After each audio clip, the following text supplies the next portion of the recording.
Hila tu batal tak? Batal lah. Rokok pun batal. Bagi fikir ke?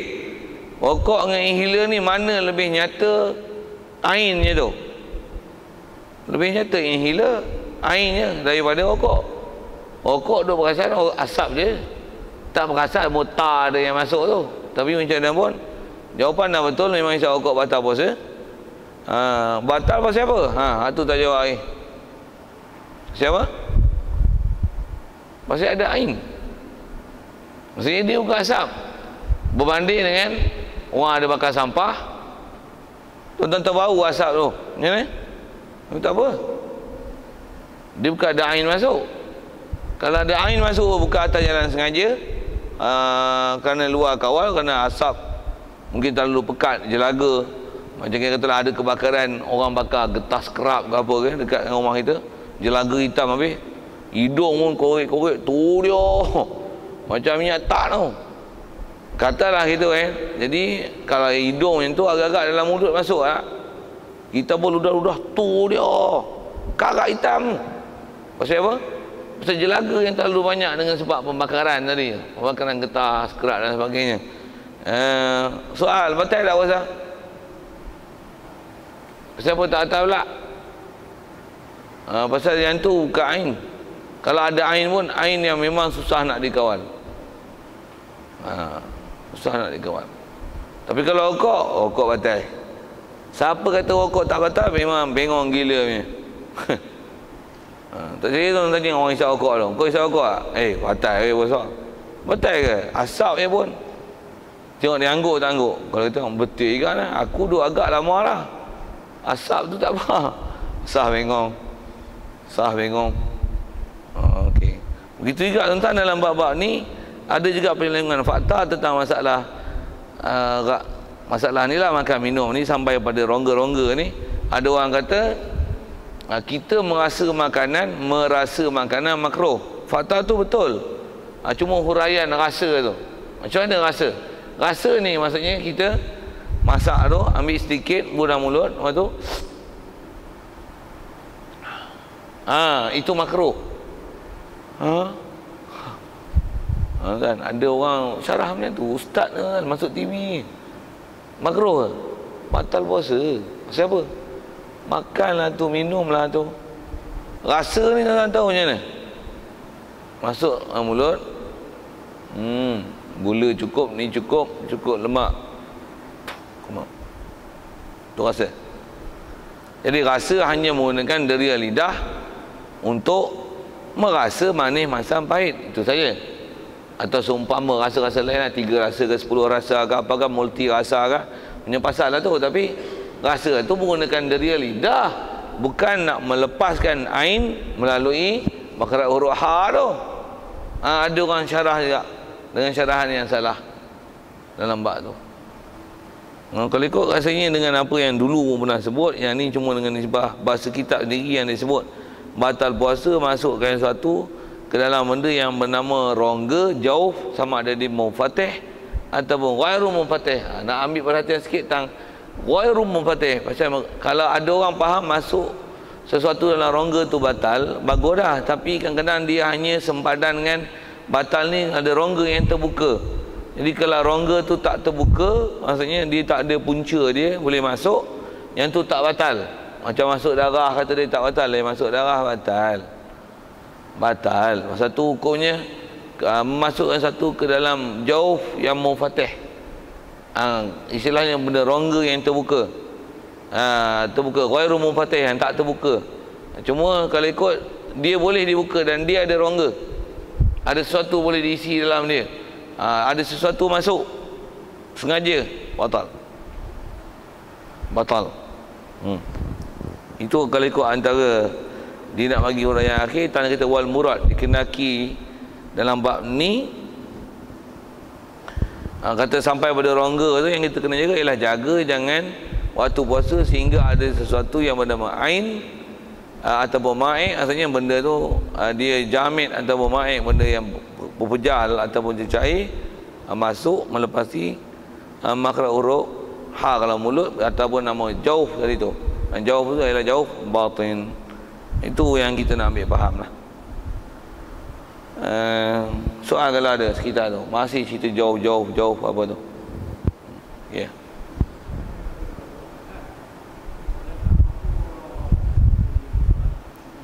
Ya.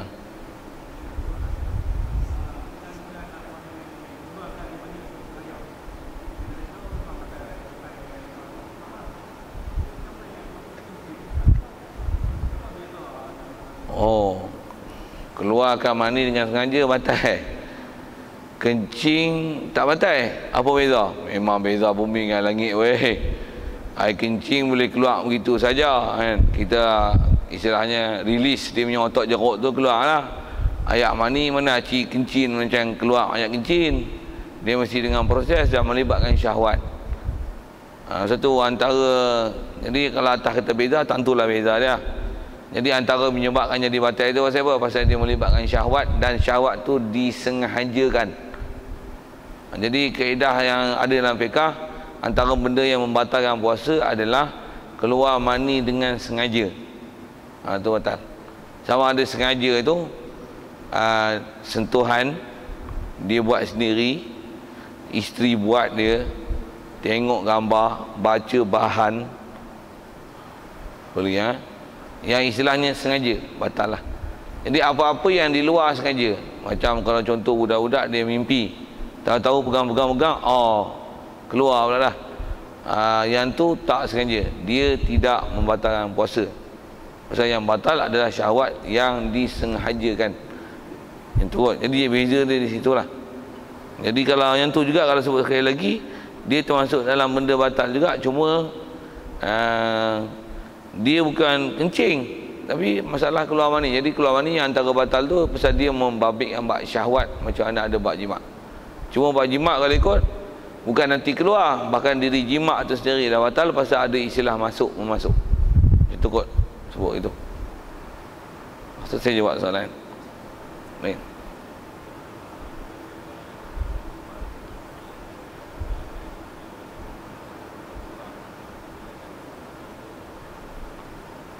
Adakah dengan sebab kemalangan sakit apa? Itu ada lubang, betul?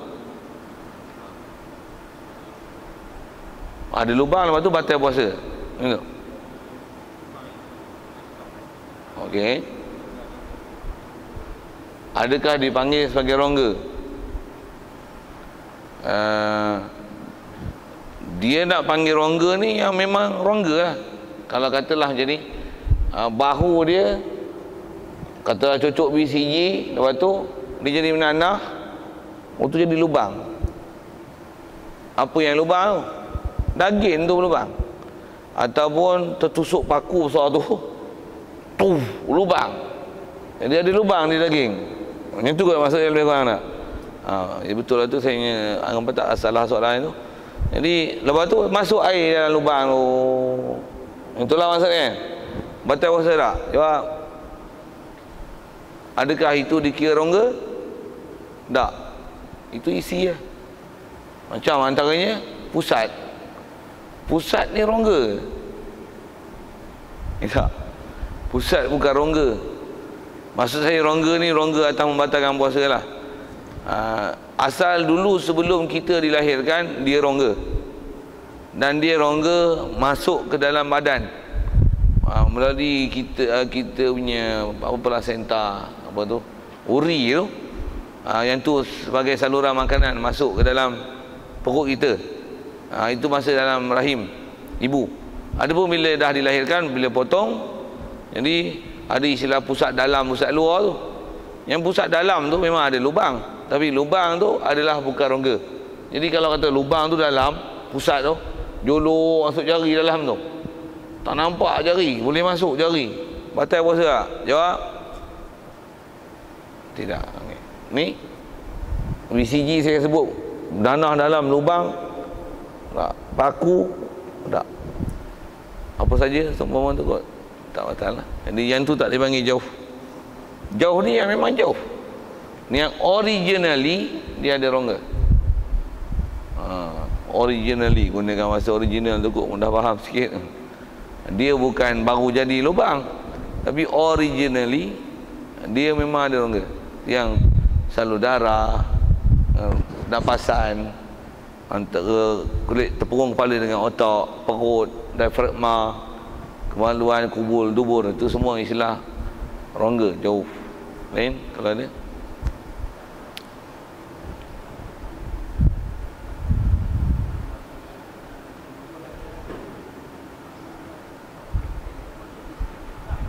Ha. Ya. Ya. Tu macam mana masalah dia? Ya. Bagus soalan tu. Jadi soalan yang ditanya adalah masalah nak buang air besar. Tarik keras. Kalau keadaannya kalau tarik keras, masalah tarik keras tapi dia tekan keluar. tekan. Bahasa kita panggil tekan lah. Keluar, tak ada masalah. Tak ada masalah yang tu. Tapi masalahnya ialah dia tekan. Bila tekan katalah tarik keras.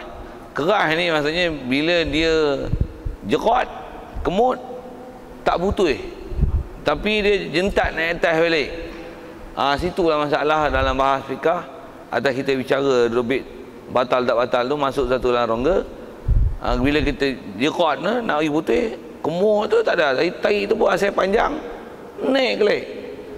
Masyhur dalam fiqah batal puasa. Batal puasa.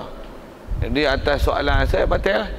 Satu antara kaedah sama batal, pegang dengan jari supaya dia tak naik.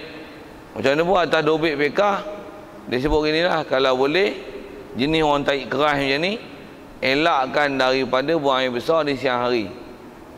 Ataupun makanlah sesuatu yang boleh melembutkan najis yang keluar. Ada tu kaedah makan. Apa nama dia? Silem khas. Pernah dengar? Dia semua panggil sebut fiber lah kan. Selalu orang Bangla selalu makan tu. Tu. Eja dia PSILL lah macam tu kan. Tapi kita sebut silem khas, HUSK. Orang panggil fiber tu. Yang tu antara yang memudahkan buat air. Memang makan tu best. Dia release betul. Dia bukan jadi macam julap sakit perut tu kan. Sebenarnya dia jadi licin. Senang tu lah. Memang bila kita pancung dengan air pun, kita biar 15 saat, 30 saat je kuat dia jadi pekat. Macam mana selasih tu. Lagi biar lama lagi tak payah tak lalu makan pula. Itu kot silem khas tu. Macam mana pun saya nak sebut. Jadi atas sebut ulama' pun memang dia bicara lama dah bab tu. Atas kata dia boleh membatalkan puasa. Istilah dengan sebab termasuknya najis bila dia nak putuskan najis tersebut, yang najis tersebut keras, suggestion macam tu.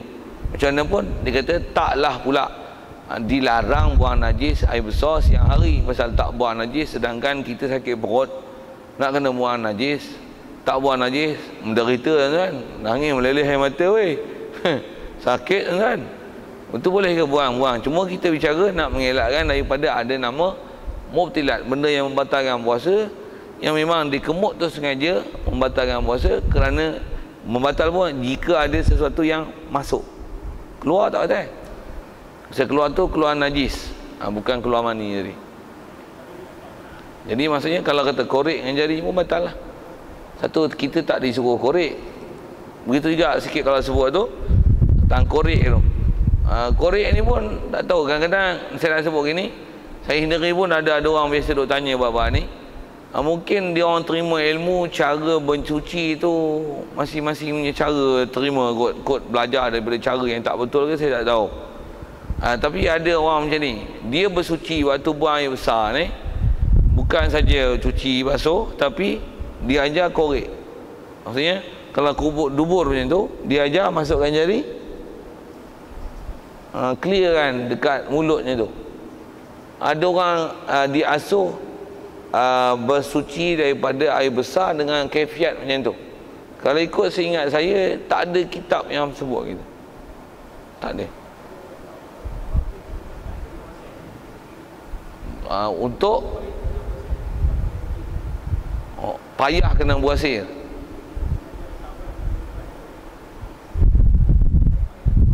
Payah kena buasir. Tu petua-petua lah.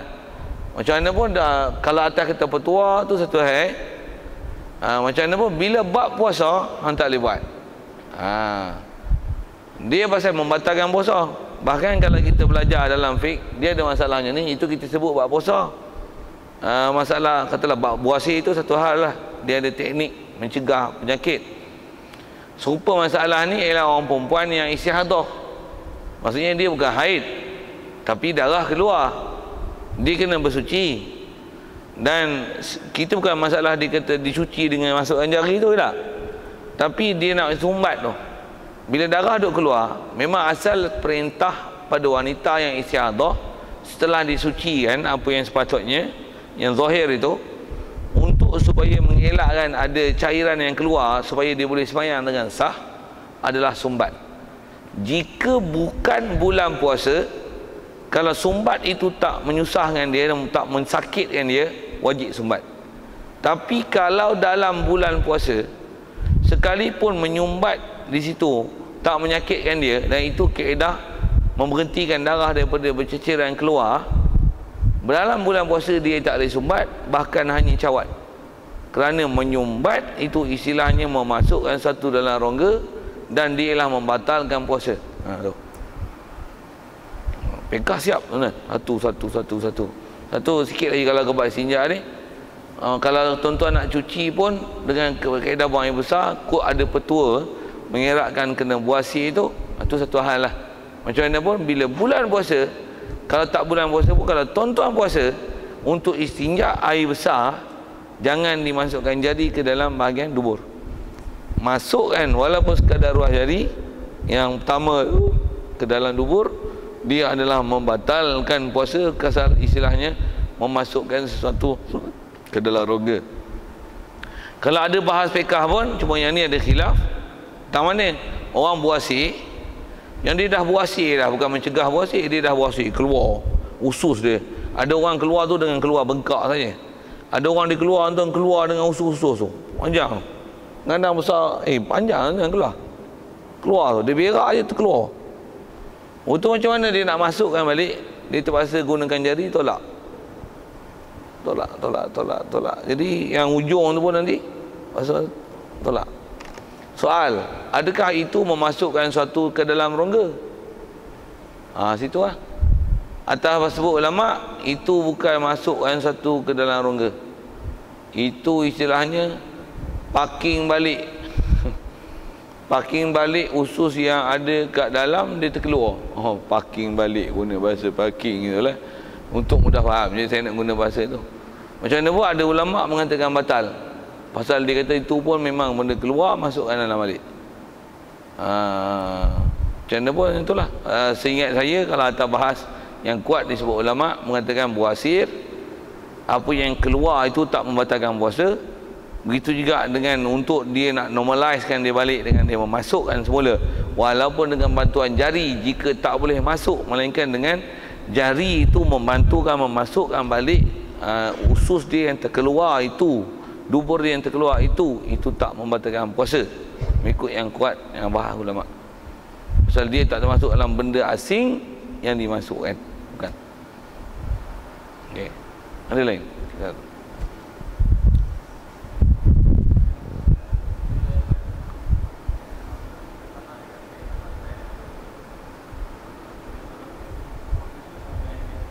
Ya. Memang alasan yang diberi, yang saya duk baca, duk tengok dalam internet apalah, dalam majalah-majalah pun, itu alasan diberi lah. Sebab memang dia kata alasan boleh pakai inhaler tu pasal airnya terlalu sedikit. Dia kiaskan kaedah kita macam berkumur, lepas tu buang. Jadi mana boleh berkumur sampai hingga habis. Jadi oleh kerana air yang dikumur tu terlalu sedikit, yang baki dia tinggal, itu tak membatalkan puasa. Yang tu memang tak batal. Tak batal pun tuan-tuan, selama-lama dia sampai tahap zon, tak ada dah air yang kita masukkan tadi tinggal. Dia selagi ada, kita syak, kena buang, ludah. Jadi kalau ada orang meletakkan kaedah air yang tertinggal baki selepas berkumur, yang tu tak membatalkan puasa, dengan sebab tu dikiaskan kepada inhaler tu, mungkin dengan sebab kuantiti dia yang terlalu sedikit, berapa ml saja, mungkin 0.05 ml saja, yang bila dispraykan masuk ke dalam mulut itu, kadar itu dia adalah lagi kurang, adalah lebih sedikit, lagi kurang daripada kandungan sisa air yang telah dimasukkan dalam mulut dengan sebab berkumur. Kalau itu dijadikan alasan, tak betul juga. Seingat saya dah ngaji, ada tabah ulama dia kata tak betul tak mana, pasal berkumur dia berkumur macam ni, satu tak berkumur walaupun dia sunat, tapi kalau dengan sebab berkumur boleh menyebabkan ada air baki tinggal dan kita syak, sedangkan kita tak buang,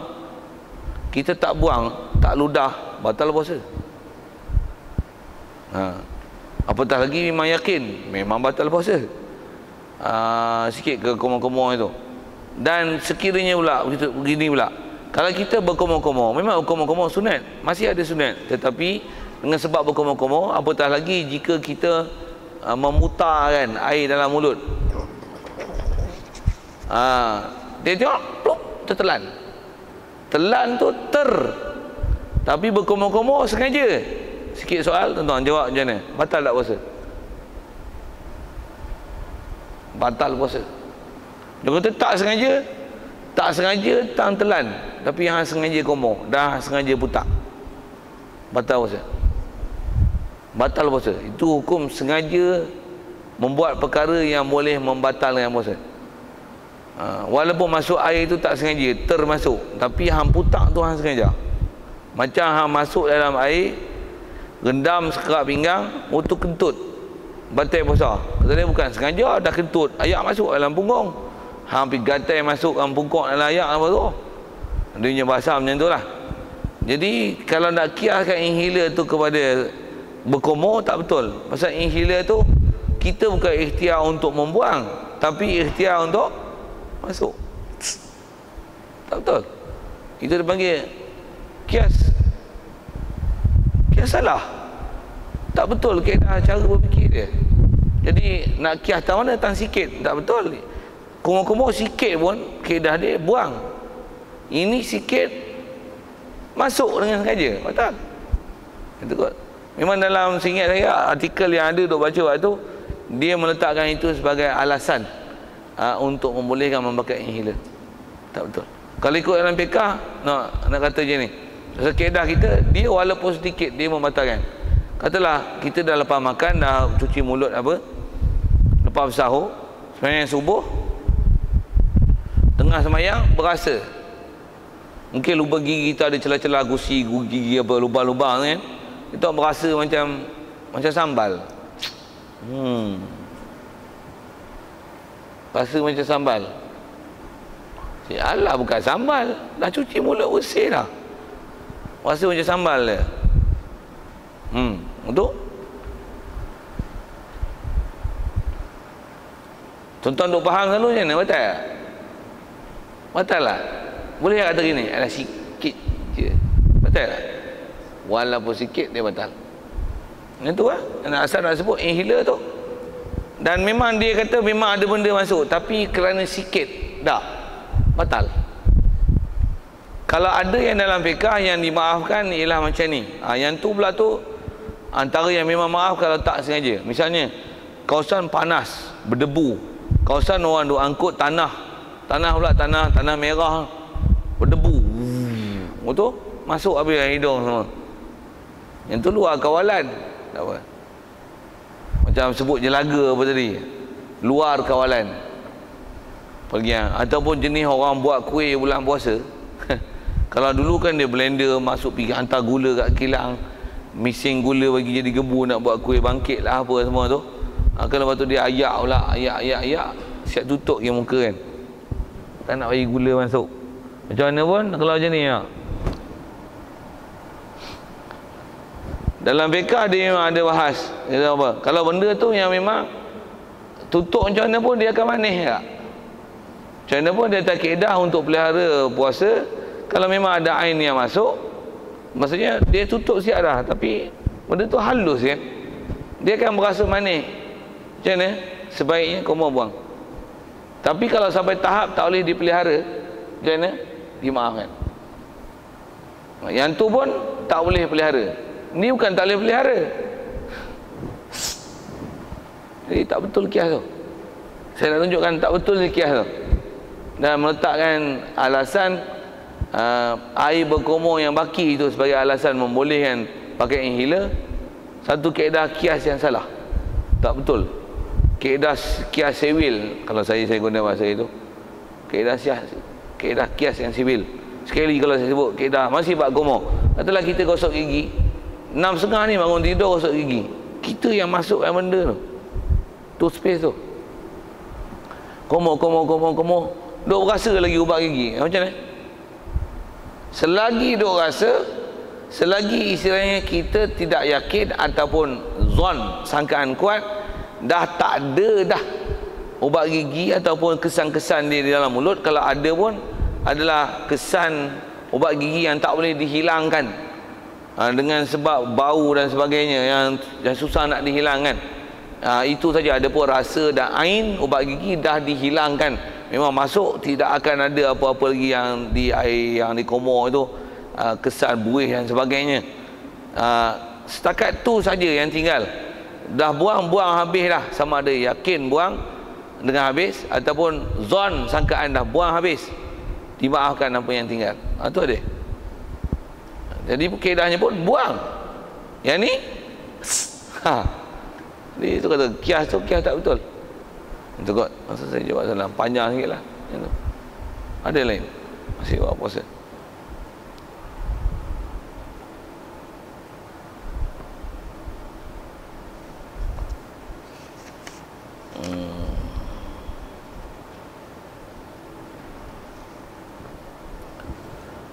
Ambil sikit lagi tu.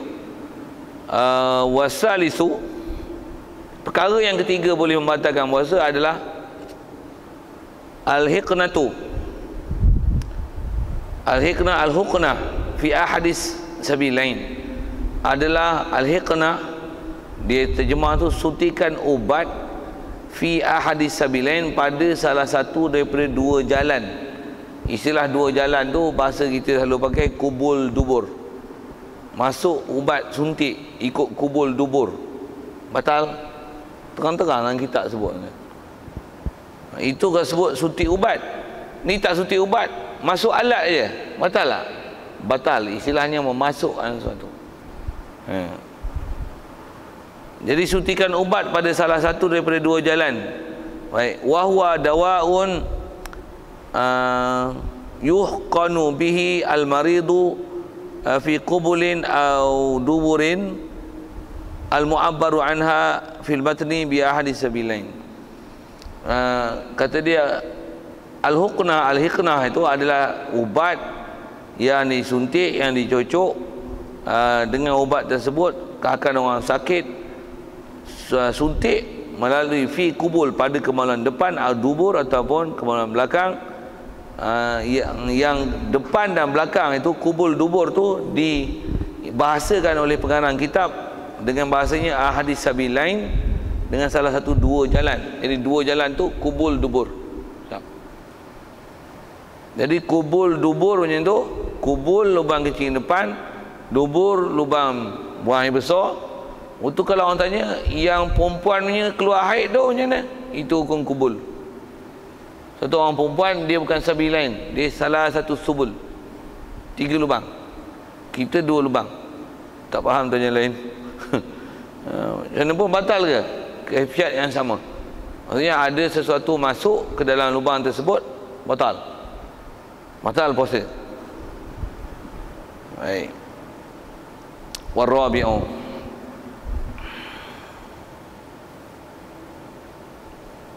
baca perhabis tu ada benda mudahnya.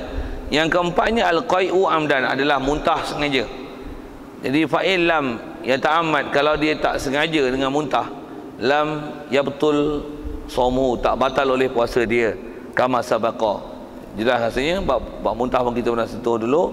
Wal khamisu adalah al-watu, adalah wati maksudnya jima, amdan sengaja, fil farji, dan wati yang membatalkan puasa ni wati fil farji, pada farji.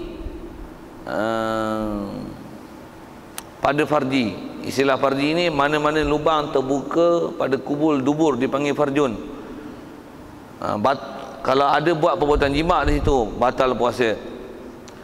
Jadi fala yafturu shaimu bil jima'i, tak batal puasa orang puasa dengan sebab jima' nasian dan keadaan terlupa kama sabaqah. Ni bab lupa-lupa kita dah lepas. Yang ni bab lupa memang dia antara benda yang tak membatalkan puasa. Wasadisu yang kena